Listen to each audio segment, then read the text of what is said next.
Le film des 24 premiers mois de la transition, du 18 août 2020 au 18 août 2022. Et pouvoir, il est renversé par un groupe de jeunes officiers regroupés au sein du Comité national pour le salut du peuple CNSP, dirigé par le colonel Assimi Goïta. Il affirme avoir parachevé une révolution de masse. Cette image parle. Le Mali était en bonne compagnie avec la France. Ces deux pays vivaient tranquillement jusqu'à la découverte de l'un sur l'autre. Presque tous les dirigeants passés vivaient avec la France aveuglément. En ces temps, le Mali pensait que la France est là pour l'aider. Il avait sa totale confiance en la France. Tandis que les peuples maliens murmuraient, notamment la France est là pour ses intérêts.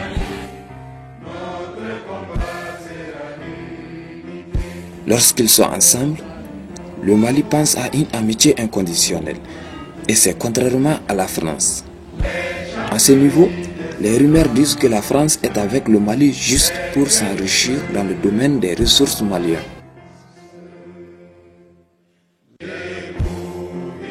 Ils sont ensemble pour toute coopération.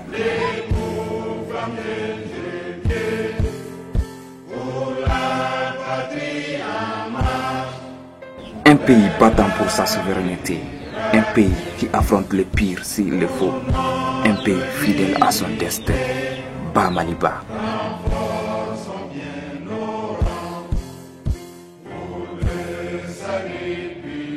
La partie nous montre lorsque le Mali était avec la France,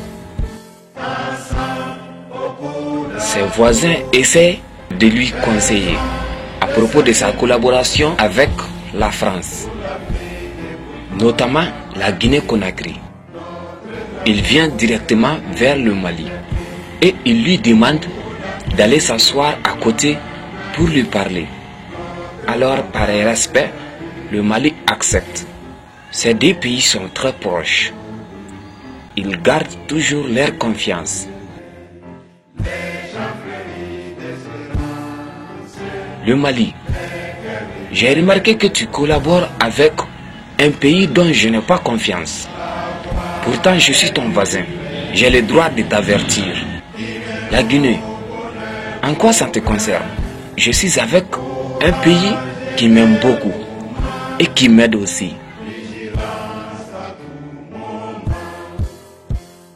La Guinée, il ne peut pas débarquer comme ça avec des mots insensés.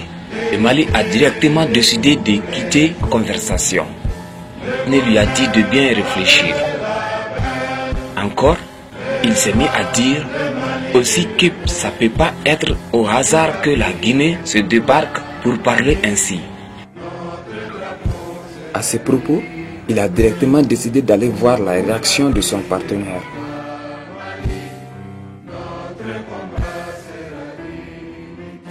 Alors directement, le Mali s'est mis en chemin. La question est, pour aller vers où?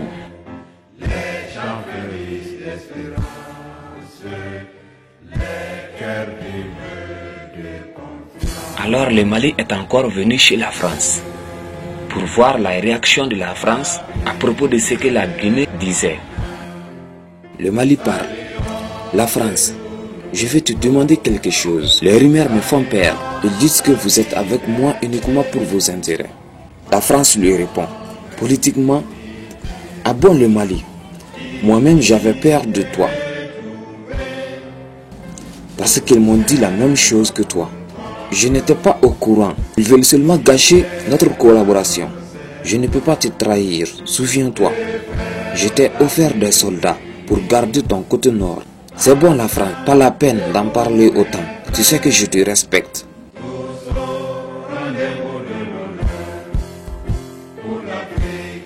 En ce temps-là, tellement que le Mali avait confiance en la France, il ne cherche même pas à vérifier sa politique d'engouement. Après la conversation du Mali avec la France, le Mali a encore donné rendez-vous à la Guinée-Conakry. Nous allons voir ensemble ce qui va se passer.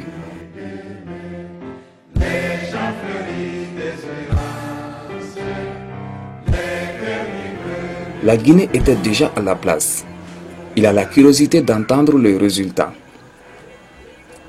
Alors brusquement, l'arrivée du Mali, il s'est directement lancé à expliquer comment la conversation entre lui et la France s'est passée. La Guinée, comment tu as pu me mettre dans une telle situation? Je suis allé voir la France et il n'était pas content de ce que je suis allé lui dire. Tranquillement, la Guinée ne lui demande que de s'asseoir seulement, puis lui demander de se détendre pour mieux comprendre.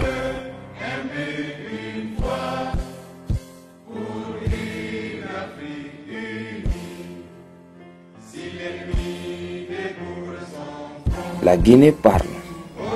Réfléchis bien, parce que la France est douée pour convaincre oralement.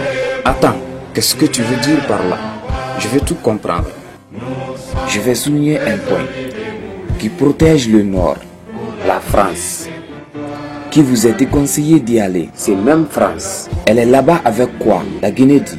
Pourtant, on ne confie jamais sa chèvre à un loup. Donc, on a Traoré, président de la transition, s'est adressé au président français François Hollande pour demander l'appui de la France. Et dans cette demande, il était dit clairement que c'est un appui aérien et un renseignement qui était demandé. Il n'était pas prévu des militaires français au sol. Appui aérien et un renseignement. C'est les soldats maliens qui devaient libérer notre pays. Ce qui a été fait à Konna, à Tombouctou, à Gao, c'est les militaires maliens qui ont fait le corps à corps avec les djihadistes. L'armée malienne a assuré la couverture aérienne et renseignement.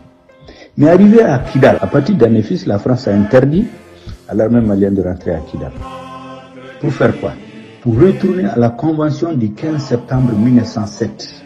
L'ADRA des Ifovas appartient aux Ifovas et à ceux qu'ils prélat d'y installer. Je vous en ai parlé plus haut. Qui date du 15 septembre 1907. En faisant quoi? Interdit à l'armée malienne de rentrer à Kidal.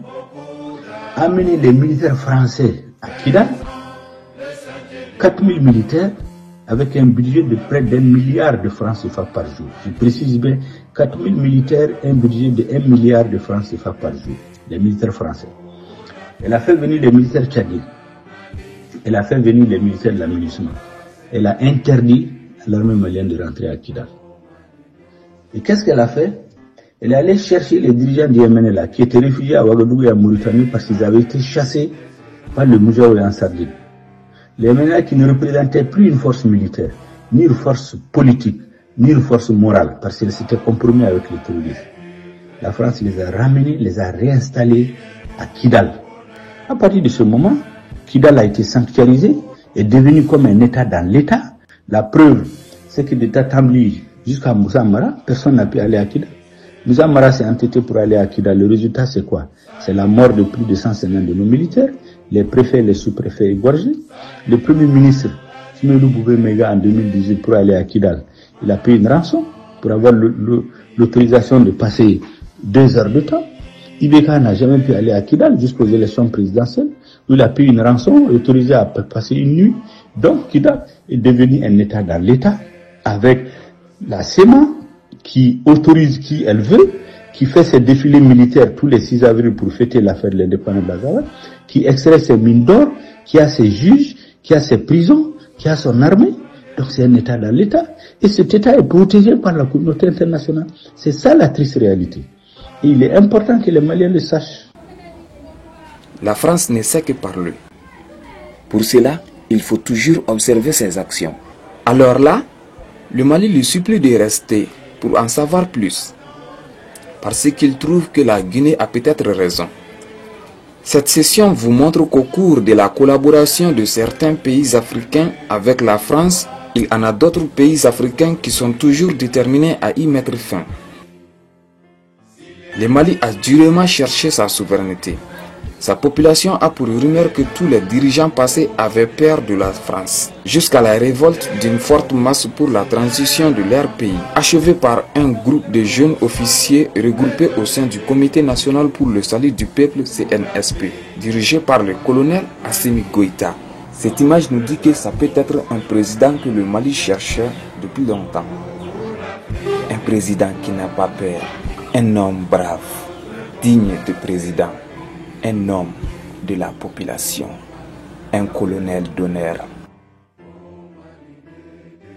Un pays battant pour sa souveraineté, un pays qui affronte le pire s'il le faut, un pays fidèle à son destin. Bas Mali bas.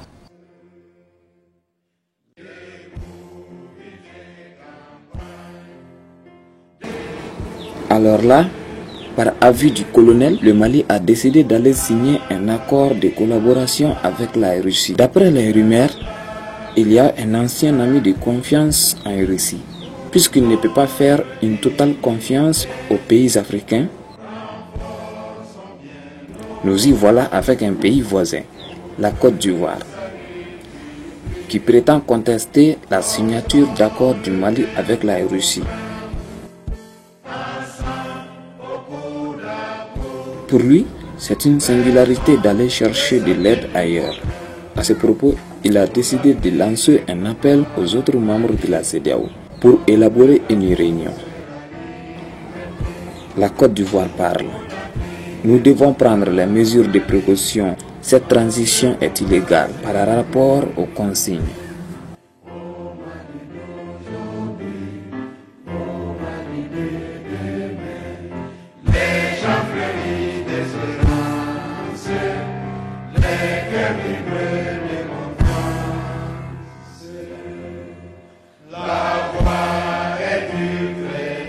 Ces films vous montrent précisément l'état du Mali et partiellement les faits des dirigeants. Et là, nous y voilà face à la Russie.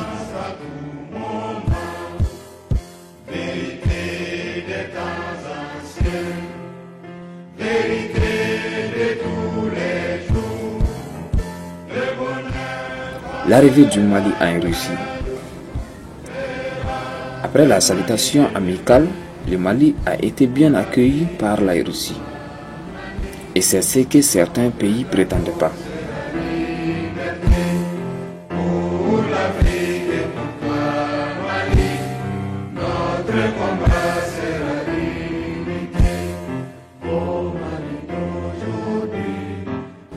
Par suite, en discutant, le Mali lui a montré les différentes difficultés qu'il rencontre actuellement.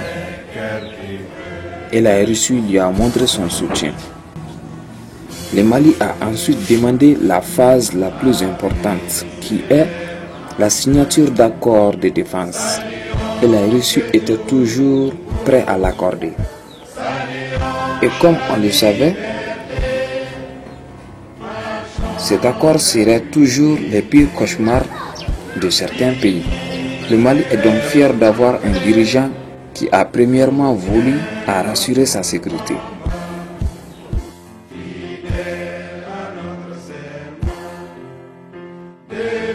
Les dirigeants ont toujours fait appel aux pays voisins vouloir aider le Mali pour bien mener sa transition plus claire.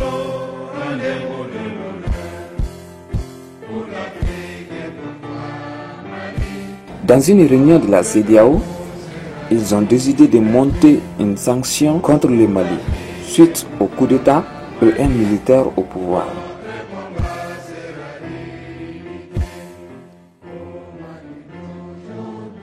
En parlant de cette sanction, d'autres pays n'étaient pas d'accord. Malheureusement, ça n'a pas empêché la sanction contre le Mali.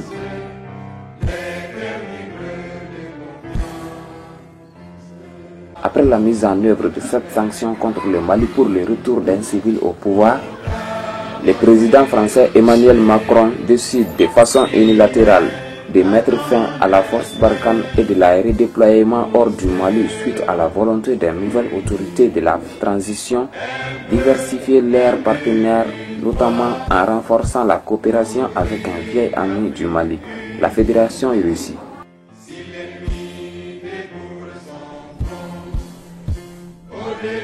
Fortement perturbé par ce bras de fer avec le partenariat historique qui est France, par le courage du Premier ministre Dr Choguel Maïga, le Mali dénonce le traité de coopération militaire qu'il avait avec la France et informe la CEDEAO de l'impossibilité de respecter les 18 mois convenus.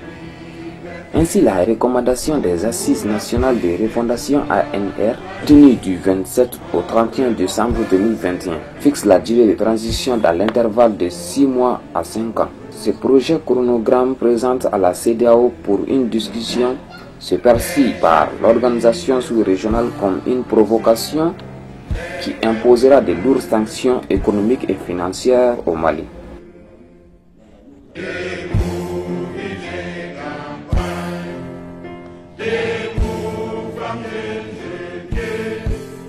Les dirigeants du Mali croient que cette sanction est mise en marche juste pour leur faire peur, et c'est ce qui leur donne force de continuer les requêtes.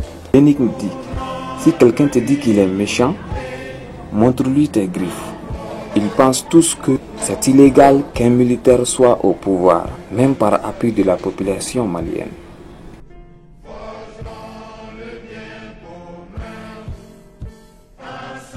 Le Mali pense y résister à cet embargo illégal et ses autorités de la transition vont devoir entreprendre des mesures de renforcement des partenariats avec les voisins de la Guinée et de la Mauritanie et faire preuve de la résilience. Ensuite, les sanctions pourront renforcer les nationalismes. Alors sans doute, les sanctions vont être levées au bout d'un moment d'hésitation et de bras de fer. Et donc finalement, les frontières seront obligatoirement ouvertes, sans pouvoir entamer la détermination des nouvelles autorités à rendre le Mali sa dignité. Enfin, le vaste chantier du Mali croit continuer. À ton appel, Mali, pour ta prospérité, fidèle à ton destin. Nous serons tous unis. Un peuple, un but, une foi. Pour une Afrique unie. Si l'ennemi découvre son front, au dedans ou au dehors, debout sur les remparts, nous sommes résolus de mourir